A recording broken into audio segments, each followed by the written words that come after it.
गोवर्धन की सप्तकोशी परिक्रमा के बारे में तो आपने सुना ही होगा। यह 7 कोस 21 किलोमीटर की दूरी की है, जिसे भक्त नंगे पैर चलकर तय करते हैं। यह परिक्रमा 2 हिस्सों में है। एक हिस्सा 3 कोस का है और दूसरा 4 कोस का है।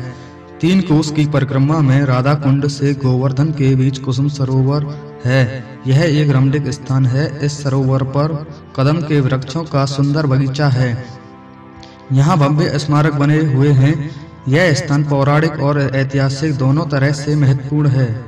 इस स्थान के बारे में पौराणिक मान्यता है कि यह राधा कृष्ण के एकांतिक प्रेम लीला की स्थली है। इसे कुसुम सरोवर या पुष्प सरोवर भी कहते हैं। मान्यता है कि श्री कृष्ण ने इस स्थान पर राधा रानी का श्रृंगार सोने व चांदी के आभूषणों के स्थान पर पुष्पों से किया था।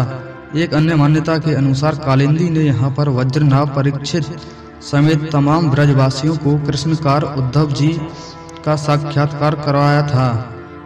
प्रारंभ में यह सरोवर एक कच्चा तालाब जैसा था। इस स्थान के महत्व की जानकारी होने पर ओरछा के राजा वीर सिंह ने 1675 ईस्वी में इस सरोवर के चारों ओर पक्के घाटों का निर्माण कराया था।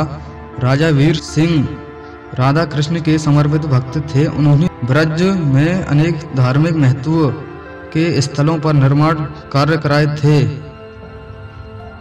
इस राज्य की स्थापना के बाद गोवर्धन की रौनक बहुत तेजी से बढ़ी। इसकी 2 वजह थी। पहली यह कि भरतपुर के राजा धार्मिक प्रवृत्ति के थे। उन्होंने यहाँ के धर्म स्थलों की साज संवार पर ध्यान दिया। दूसरी और महत्वपूर्ण वजह यह थी कि भरतपुर का राज परिवार श्री कृष्ण को अपना पूर्वज मानता था। अपने आदि पूर्वज के लीला स्थलों के प्रति आस्था दिखाते हुए इस राज परिवार ने यहाँ अनेक निर्माण कराए, जिससे गोवर्धन की शोभा को 4 चांद लग गए। महाराजा सूरजमल ने कुसुम सरोवर पर एक बगीचा लगवाया। यह स्थान उनकी रानी किशोरी को अत्यंत प्रिय था। इसी सरोवर के तट पर सूरजमल का अंतिम संस्कार हुआ था। महाराजा सूरजमल की मृत्यु दिल्ली के निकट एक युद्ध में शत्रुओं द्वारा अचानक घेर कर किए हमले में हुई थी।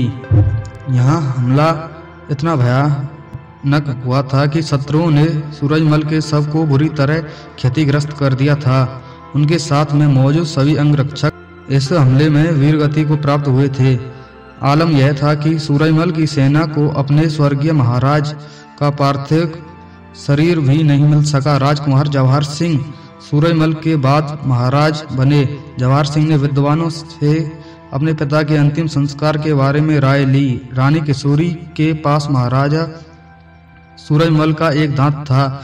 इस दांत को लाकर कुसुम सरोवर के तट पर महाराज सूरजमल का प्रतीकात्मक अग्नि संस्कार किया गया। कुसुम सरोवर के तट पर जो भव्य छतरियां दिखाई देती हैं, असल में वह राजा का स्मारक है। इस स्मारक का निर्माण जवाहर सिंह ने अपने पिता की स्मृति में करवाया था। मुख्य छतरी सूरजमल की छतरी है। अन्य छतरियों को उनकी 3 रानियों को समर्पित किया गया है। संभव है कि इन 3 छतरियों को बाद में उन रानियों के स्वर्गवास के उपरांत बनवाया गया हो, क्योंकि रानियों के जीते जी छतरियां बनवाने की कोई तुक नहीं थी। अगर ऐसा हुआ होगा तो महारानी किशोरी की छतरी का निर्माण महाराज रणजीत सिंह के समय पर। यहाँ एक छोटी छतरी एक दासी की भी है। स्मारक की मुख्य इमारत के सामने छोटी छोटी 9 बुर्जियाँ हैं। ये बुर्जियाँ उन 9 अंगरक्षकों की स्मृति में बनवाई गई हैं जो सूरजमल के साथ वीरगति को प्राप्त हुए थे।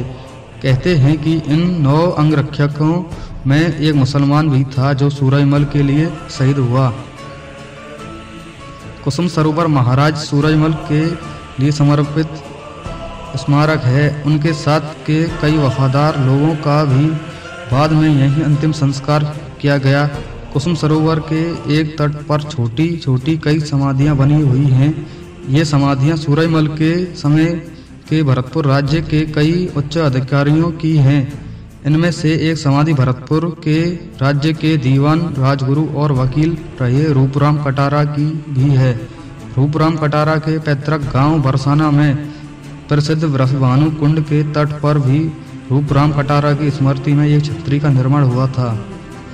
सूरजमल की छतरी के अंदर निर्मित चरण चिन्ह कुसुम सरोवर के सौंदर्य को चार चांद लगाने वाले जवाहर सिंह का स्मारक दुर्भाग्यवश अधूरा रह गया। सूरजमल की मृत्यु के बाद भारतेंदु की उपाधि के साथ जवाहर सिंह भरतपुर राज्य के राजा हुए थे।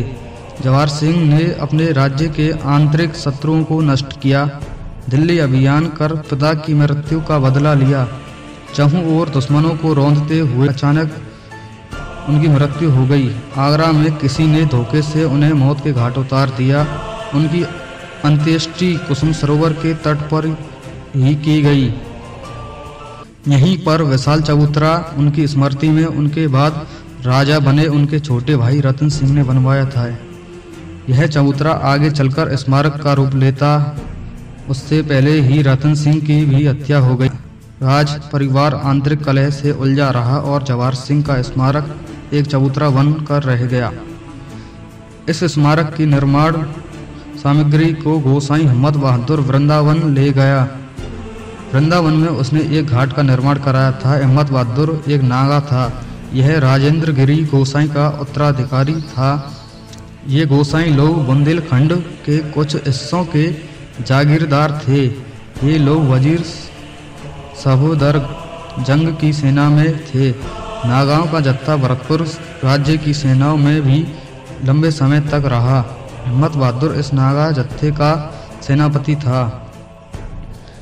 यह कुसुम सरोवर क्षेत्र शुरू से ही शिकार वर्जित रहा है। इस सरोवर के दक्षिण पूर्व कोने पर एक शिलालेख है। इस शिलालेख के अनुसार मुगल बादशाह अकबर ने जीव हिंसा करने पर रोक लगा दी थी। इस शिलालेख पर अंकित अभिलेख से यह भी पता चलता है कि 1855 ईस्वी में अंग्रेजों ने भी यहाँ शिकार पर रोक लगाई थी। सूरजमल की छतरी के भीतरी हिस्से की छत पर सुंदर चित्रकारी अंकित है।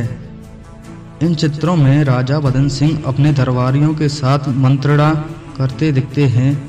किसी चित्र में सूरजमल सेना का नेतृत्व करते नजर आते हैं। उस समय की कई घटनाओं का चित्रण उस चित्रकारी में दिखता है।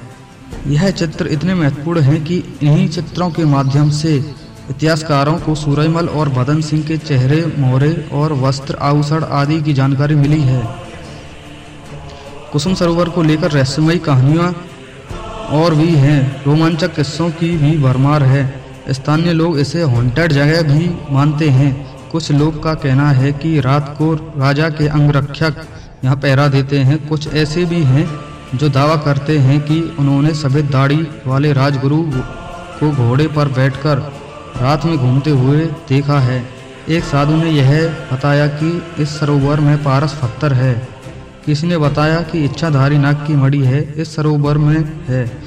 हम तो महज